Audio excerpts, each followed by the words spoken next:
What's up, everybody? In this video, we're going to talk about these little guys, the Otocinclus. We're going to do a little care sheet on them. These are some of, in my opinion, the hardest fish to keep if you don't know how to keep them. They have some really simple parameters that are pretty easy to control.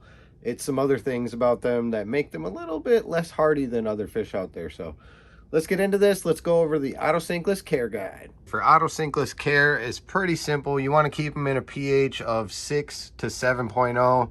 7.5 is all right, you know, you're not pushing it too far. They definitely love a low pH for sure. As far as temperature, you want to shoot between 70 and 82 to be in the safe range. They're really cool fish though. They stay small. They stay about an inch, give or take, maybe an inch and a half. There is a couple species that we don't really see in the hobby that get a little bit bigger though. So make sure you try and figure that out too if you can before you purchase them and stuff like that. There's a bunch of different types. I believe in this tank here, just buying them from the local fish store, I believe I've ended up with 2 or 3 different types, as you can tell by the patterns. There's one in here that's super dark, and then the other ones have like spots. As far as what they can be housed with, as long as it's smaller than the Otto, you know, or a non-aggressive fish, I guess I should say, they're perfectly fine. These guys are absolutely harmless to any other fish. It's what can hurt them that you want to worry about. They're very, very sensitive as far as parameters, so definitely make sure you keep them in check. You want to have a cycled tank, no questions asked about this. An uncycled tank, there's a slim chance they're going to make it, not mainly because of, you know, the parameters itself, but the fact that you have all this stuff like algae growing on rocks and, you know, bacteria kind of growing all over everything in your tank and stuff like that, because that's what these guys eat off of. They eat the bacterias and they eat the algae in your tank, you know, more specifically on your rocks and your hardscapes and your glass and stuff like that. That's kind of the first place they go to. They like it shallower for sure.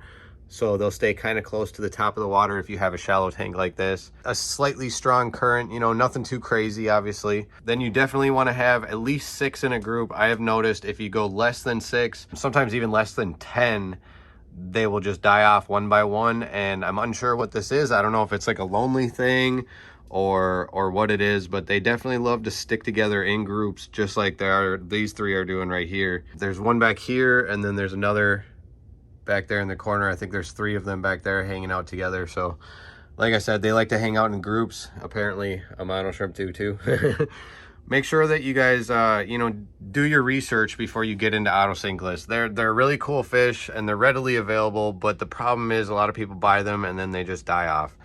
Now we don't want that in our hobby. We want to try to learn how to keep things alive and keep things together. So you know, listen to the tips that you hear out there. Like I said, a cycled tank, you know, certain parameters, try not to change them too quickly, lower pH, middle range temperature, you know, really simple to take care of if you can do those things. If you can give them a constant food source and keep their tank clean, they will be an amazing additive to your tank as far as being algae cleaners. These guys do absolutely demolish algae and bacterias in your tank. So the reason it has to stay dirty as well with the bacteria and stuff like that is if they run out of food, they're going to die off. You can obviously feed them alternative foods like algae wafers and stuff like that if you find out or see that your tank is low on algae.